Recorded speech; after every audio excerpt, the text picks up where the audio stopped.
ఆవకాయ ఆంజనేయ కథ మొదలెట్టినాడు చూడారయ్యా శక్తినంతా కూడగట్టి చెట్టు దులిపినాడు అంజయ్య ఎర్ర ఛాయ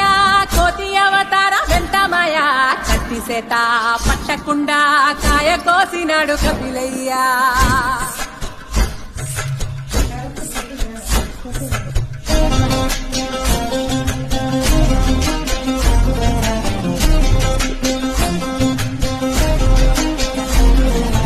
అంజనమ్మ ముందు మంజుల్ పుంజుల్ సీడి మామిడి ముక్కలు కుప్పల్ తెప్పల్